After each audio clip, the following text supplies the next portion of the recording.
Baik, Assalamualaikum warahmatullahi wabarakatuh. Di sini saya Mira Cahya Martiani Dewi akan mempresentasikan tentang perlindungan hukum terhadap pemegang polis yang gagal mengajukan klaim asuransi kepada perusahaan asuransi PT Bumi Asih Jaya.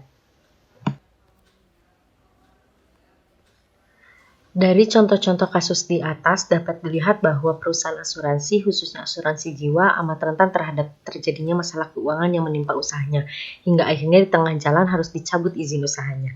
Kasus yang menimpa perusahaan asuransi jiwa Bumi Asih Jaya dan Asuransi Jiwa Nusantara memperlihatkan betapa pentingnya perlindungan hukum bagi nasabah asuransi jiwa apabila terjadi pencabutan izin usaha perusahaan asuransi jiwa yang bersangkutan.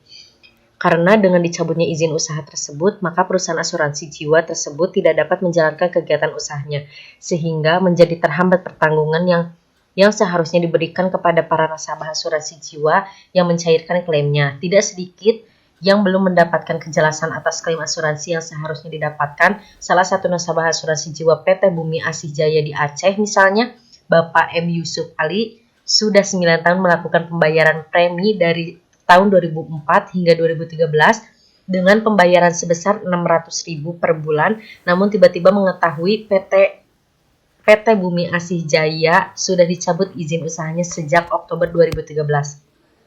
Ia kebingungan dan tidak dapat menghubungi karyawan perusahaan yang bisa melakukan penagihan padanya.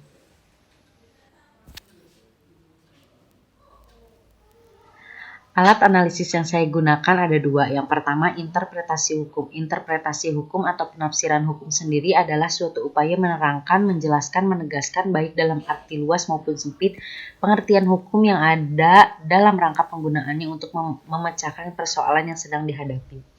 Dalam legal memorandum ini, penulis menggunakan jenis interpretasi yang berupa yang pertama interpretasi gramatikal yang dimana metode interpretasi yang digunakan merupakan interpretasi gramatikal.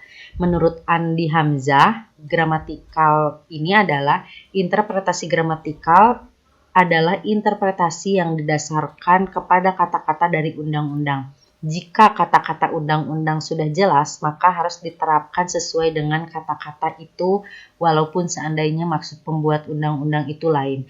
Yang kedua ada interpretasi sistematik. Interpretasi sistematik ini didasarkan kepada hubungan secara umum suatu aturan pidana. Hakikatnya terbentuk undang-undang merupakan suatu bagian dari keseluruhan sistem peraturan perundang-undangan yang berlaku.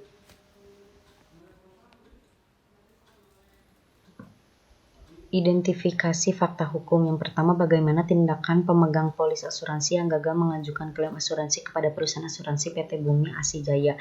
Yang kedua, bagaimana upaya dan tanggung jawab PT Bumi Asih Jaya yang tidak dapat mengabulkan atau menerima klaim asuransi akibat izin usaha yang dicabut. Yang ketiga, bagaimana perlindungan hukum terhadap pemegang polis asuransi yang gagal mengajukan klaim asuransi kepada perusahaan asuransi PT Bumi Asih Jaya dikaitkan dengan Undang-Undang Nomor 8 Tahun 1999 tentang perlindungan hukum.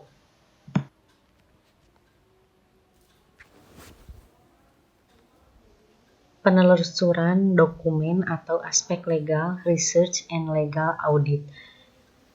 Pengertian perjanjian diatur di dalam pasal 1313 KUHP Perdata. Pasal 1313 KUHP Perdata merumuskan suatu perjanjian adalah suatu perbuatan dengan mana satu orang atau lebih mengikatkan dirinya terhadap satu orang lain atau lebih. Di antaranya ada beberapa aspek, yaitu aspek hukum perjanjian, aspek hukum perasuransian, aspek hukum perlindungan konsumen, aspek hukum perusahaan, aspek hukum kepalitan, dan aspek hukum mengenai OJK.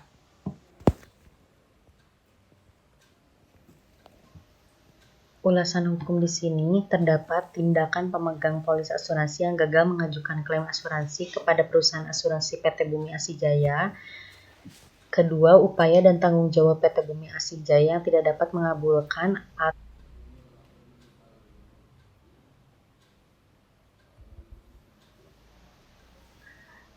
Badan hukum dalam mekanisme pelaksanaannya bertindak melalui perantara pengurus-pengurusnya, termasuk dalam badan hukum berbentuk perseroan terbatas.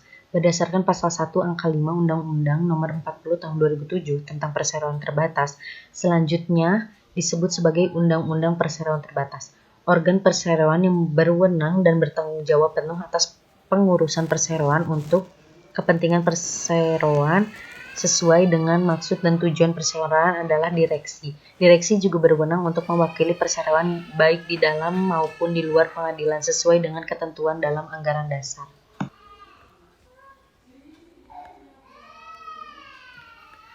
Upaya dan tanggung jawab PT Bumi Asih Jaya yang tidak dapat mengabulkan atau menerima klaim asuransi akibat izin usaha yang dicabut. Pada awalnya PT Asuransi Jiwa Bumi Asih Jaya mengalami penurunan rasio kesehatan keuangan atau solvabilitas menjadi sebesar 74,14% yang berasal laporan keuangan tahun 2007, di mana penurunan tersebut melanggar ketentuan pasal 2 ayat 1. Keputusan Kementerian Keuangan nomor 42/KMK 06/2003 tentang kesehatan keuangan perusahaan asuransi dan perusahaan reasuransi. Namun setelah 1 tahun berjalan, PT Asuransi Jiwa Bumi Asih Jaya tetap tidak mampu memenuhi tingkat solvabilitasnya. Akibat Bapepam LK mengeluarkan sanksi pembatasan kegiatan usaha dengan surat nomor S-694-MK10-2009 tanggal 30 April 2009. Perlindungan hukum terhadap pemegang polis asuransi yang gagal mengajukan klaim asuransi kepada seluruh perusahaan asuransi PT Bumi Asih Jaya dikaitkan dengan Undang-Undang Nomor 8 Tahun 1999 tentang Perlindungan Hukum Industri. Asuransi merupakan sarana pengerahan dan pemupukan dana masyarakat, di samping berperan sebagai sarana perlindungan terhadap resiko. Artinya, asuransi merupakan salah satu lembaga keuangan yang patut diperhitungkan, terutama dukungan investasi dan pembiayaan pembangunan dan meningkatkan kesejahteraan masyarakat. Perusahaan asuransi memiliki karakteristik yang tersendiri karena produk yang dijual di sini adalah tidak nyata karena tidak dapat dilihat dan disentuh. Tidak seperti produk lain, produk asuransi hanya dapat dirasakan manfaatnya karena produk yang dijual pada asuransi sebenarnya adalah tanggung jawab dari pihak penanggung dalam memberikan penggantian atas kerugian yang diterima oleh pihak tertanggung terhadap objek asuransi.